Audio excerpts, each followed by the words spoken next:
I have decided to follow Jesus. Welcome to Search the Scriptures 24/7, a radio ministry of the Berean call featuring T.A. McMahon. I'm Gary Carmichael. Thanks for tuning in. In today's program, Tom welcomes special guest Perry Trotter, founder of the ministry Shadows of Shoah. Now, along with his guest, here's TBC Executive Director Tom McMahon. Thanks, Gary. On our program today and next week, I have the pleasure of talking with a friend of mine named Perry Trotter. Perry resides in New Zealand, although he's spent some of his time in Israel. And I met Perry in 2012 when I was on a speaking tour throughout New Zealand, and we were brought together by a mutual friend who told me that Perry had a unique ministry. Well, as Perry and I sat at lunch and he shared what he was doing, my first thought was the term unique to describe his ministry was just a huge understatement. Perry, welcome to Search the Scriptures 24/7. Thank you, Tom. I'm very pleased to be here talking to you. We're talking to Perry in New Zealand, as I mentioned, or maybe I didn't mention it, but that's the case, and it's a long way, which puts about 7,000 miles between our phones. And some Kiwis would say that I'm speaking to someone down under. Now, I know you've heard this before, Perry, but I'm going to throw it out for our listeners. You see, I was puzzled because if that were the case, and Perry speaking to me, or I'm going to go to New Zealand, they don't have any problem with me saying that I'm coming down under or going down under.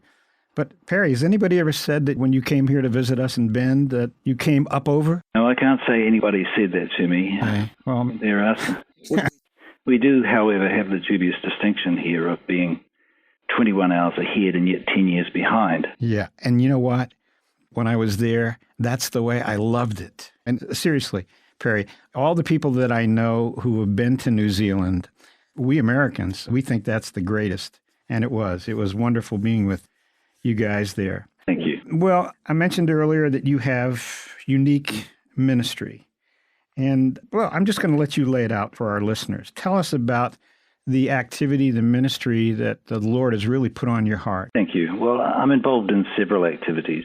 First of all, I'm a student of the Scriptures, and I also teach the Scriptures with a particular emphasis on discernment issues.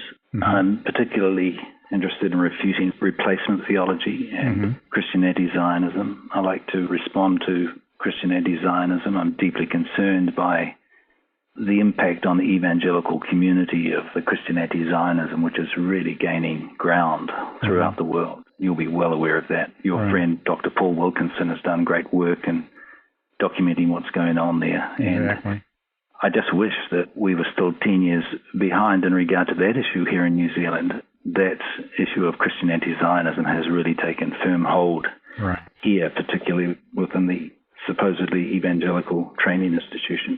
Right. Well, it's worldwide, but interestingly, you're concerned about it. The thing that I find stunning is that it's new to people. They haven't heard of it. This is definitely subversive stuff, but now, today, things are billboard in terms of their error.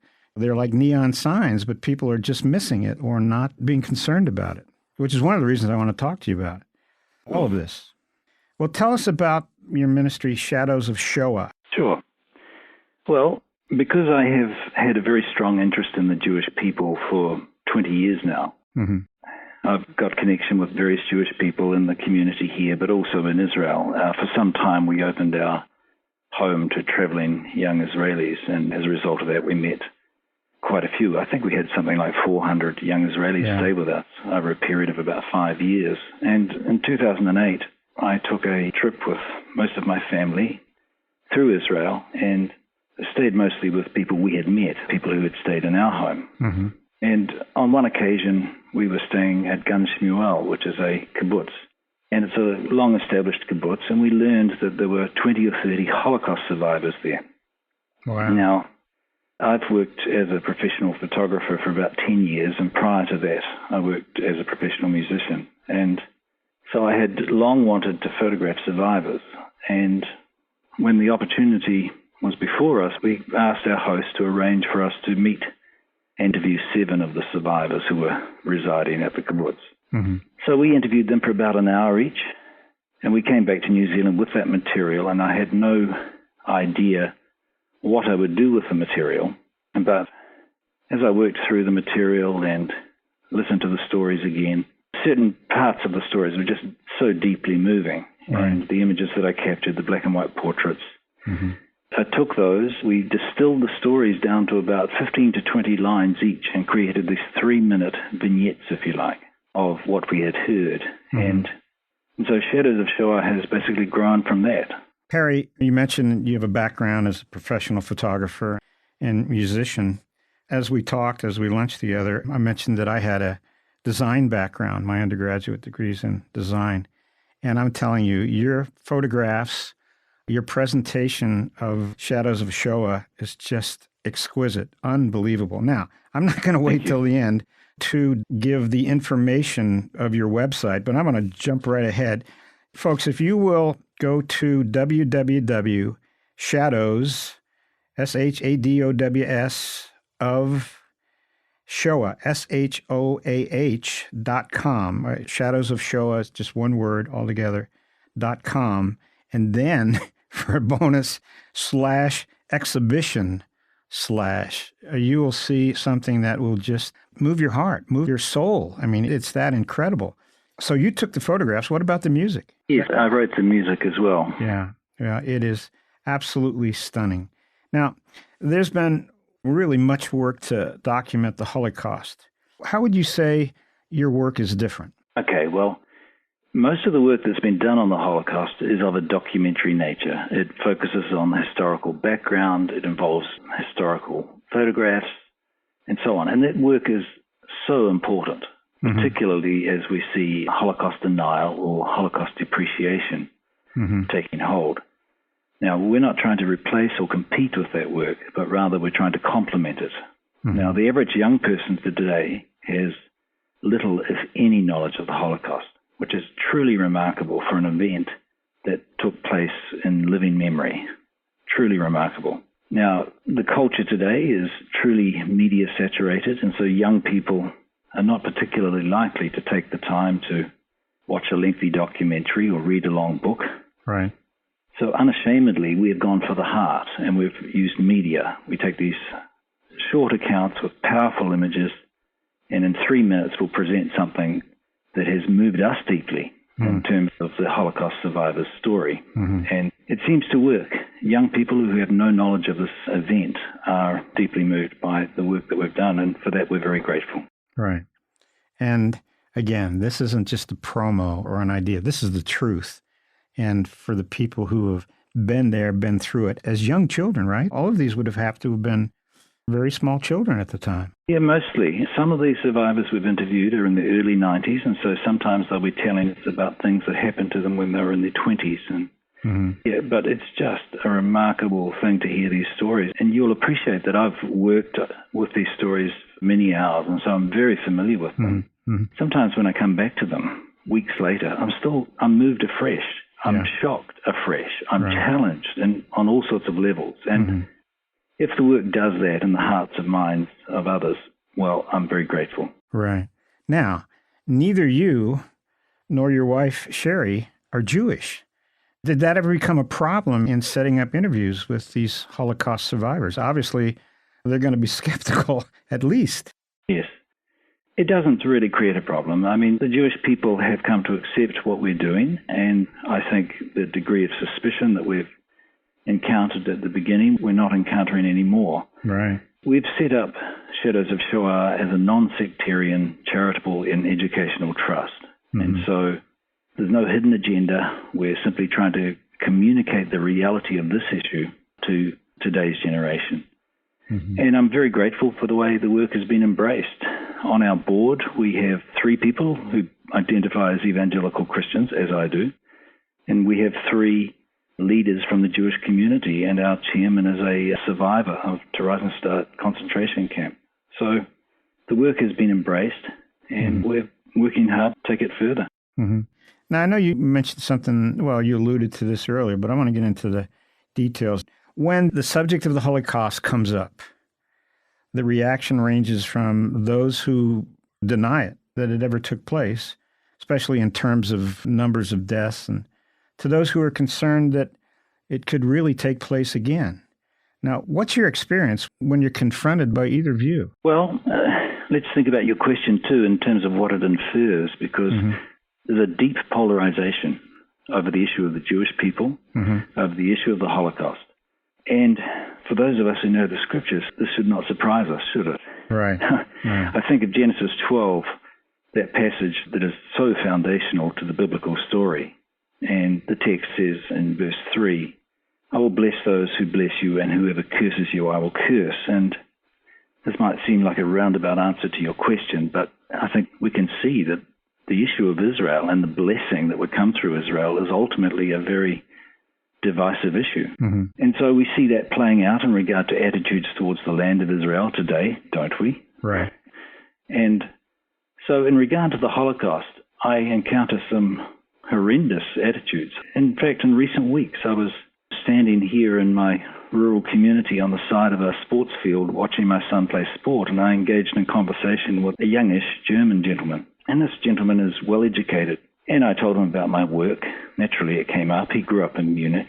And he began to describe how, as he was growing up, they heard a lot about the Holocaust. But he began to complain about the fact that it was generally told from the point of view of the Americans or the British. And he went on to express his views. And at some point I stopped him and I said, would you repeat what you're saying to me? Because I want to be quite clear that I'm not mishearing what you're saying.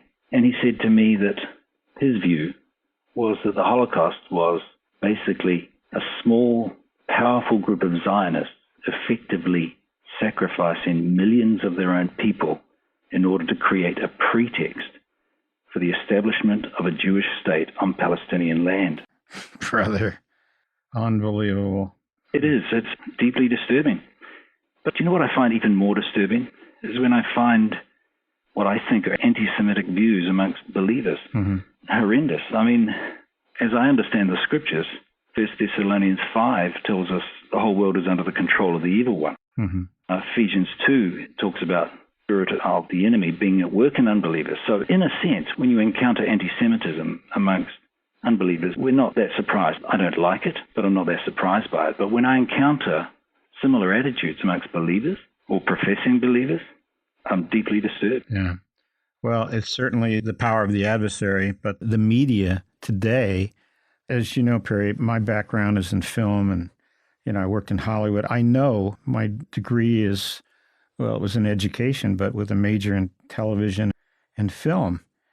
I'm telling you, the power of the media to present, well, I was going to say erroneous, but that would be almost a euphemism, just dead out lies. And for people to buy into it, it's just incredible.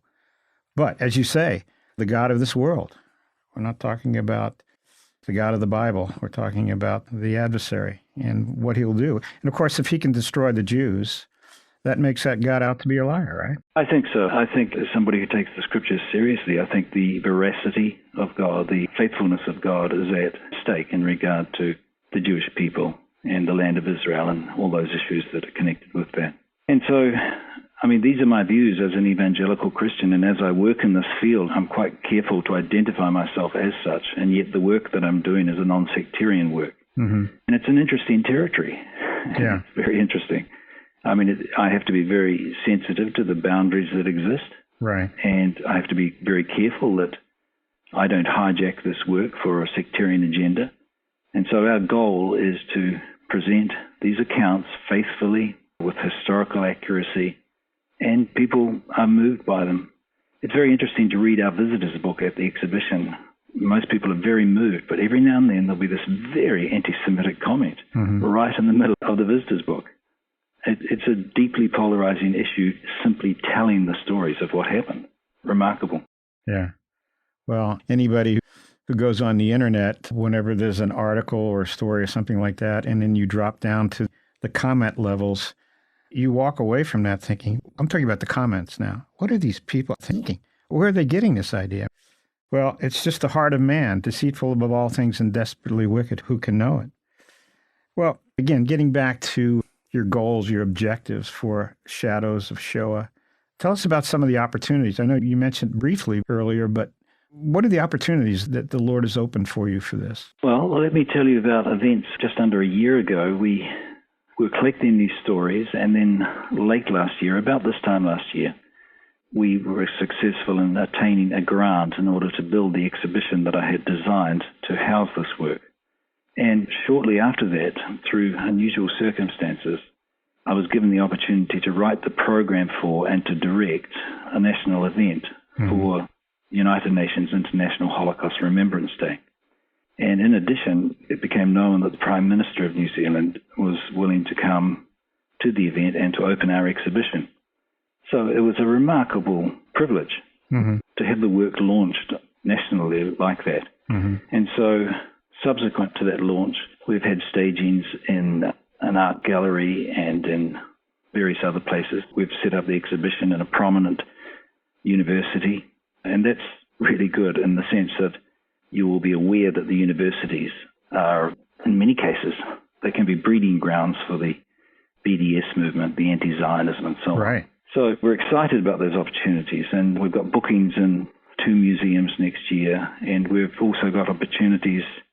We've had expressions of intention regarding taking the work to Europe, and there are other opportunities that are opening up. So we're working hard, and we're pursuing these as they come up. Perry, it escapes me, but I'm thinking about the documentary that has been touring our colleges, supposedly evangelical colleges, which was With God on Our Side? Yeah, With God on Our Side. Describe that for our audience. Well, let me give you a description as written by Simon Wiesenthal Center. They may be more objective than me. Yes, the film is called With God on Our Side, and the film is highly critical of Christian support for Israel, and in my view is deeply flawed.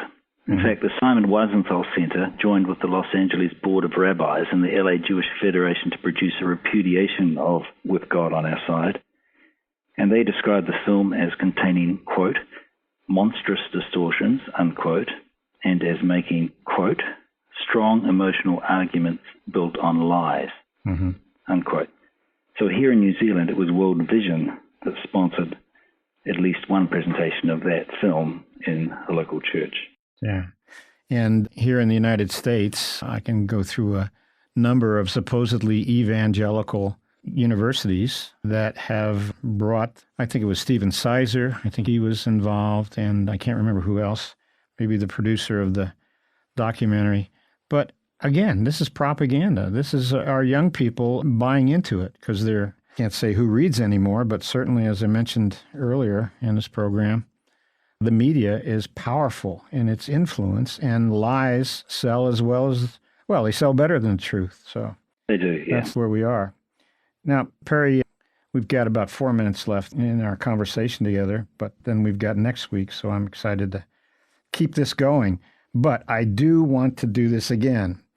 Everything that we've been talking about, sometimes it may get a little abstract because we're describing things, but you can't describe what you have done, no matter how hard we try. So, folks, here's the website, www.shadowsofshoah, SHOAH, right, Shadows of Shoah, one word, altogether, .com. And then the exhibition, we're going to talk a little bit about that next week. And you'll be stunned. As a matter of fact, when we start next week, I'm going to ask our listeners, because we're pre-recorded, when they can stop the program and then go to your website so they know what we're talking about. It'll just bring out more than the nuances, the issues in such a powerful way by having that in their mind. And the traveling exhibition, which we'll get into a little next week, but just as a warm-up, tell us about that. How did that come about? Well, the exhibition, let me describe it for you. It's approximately 8 meters diameter. Now, I know you're in America, so I suppose that's about 25 feet. Yeah, close. Diameter. I think. And so it's an enclosure, a dark enclosure. You walk into it, and there are 7 LED monitors around it. 3-minute stories are played at each of those. There are 6 HD projectors in the center. There is original music playing, and so 50 people can be in the exhibition at a time. They spend 21 minutes, and they take in 7 deeply moving stories. And it moves hearts, and we're very grateful for the opportunity to produce it. Right, and Our hope here at the Berean Call, our prayer is that doors will open. Paul prayed for doors to open for him, for his evangelizing, and we certainly know that's a prayer that God will honor. But this, to me, is in that same ballpark. So, and I would ask our listeners, go to the website that I just described, and if the Lord puts it on your heart, well, certainly whatever you can bring before him in prayer for the, I say success, and you know what I mean by success, Perry, that God will use this. It will touch hearts and minds out there and maybe somehow offset the growing apostasy. We're going to talk about that next week, and the issues that surround anti-Semitism in the church. Right. So again, Perry, so thankful that you were able to join us on Search the Scriptures 24/7, and we look forward to next week to pick up right where we left off. Thank you, Tom. Appreciate talking to you. I have decided to follow Jesus. You've been listening to Search the Scriptures 24/7 with T.A. McMahon, a radio ministry of the Berean Call. We offer a wide variety of resources to help you in your study of God's Word. For a complete list of materials and a free subscription to our monthly newsletter, contact us at P.O. Box 7019, Bend, Oregon 97708. Call us at 800-937-6638 or visit our website at thebereancall.org. I'm Gary Carmichael. We're glad you could join us, and we hope you can tune in again next week. Until then, we encourage you to search the Scriptures 24/7. Though none go with me, Please visit our website, thebereancall.org, to access our radio archives going back to 1999 and our newsletter going back to 1986. We offer daily updates by email or visit us on Facebook or Twitter. Are you looking for information about a specific topic? Go to thebereancall.org and click on Topics at the top of the page. Our online store is thebereancall.com. We offer a wide variety of books, tracts, CDs, and DVDs. Note that most of our ebooks are free. I'm Gary Carmichael. Thanks for tuning in, and we hope you can join us again next week. Until then, we encourage you to search the Scriptures 24/7. though none go with me, I still will follow. No turning back, no turning back.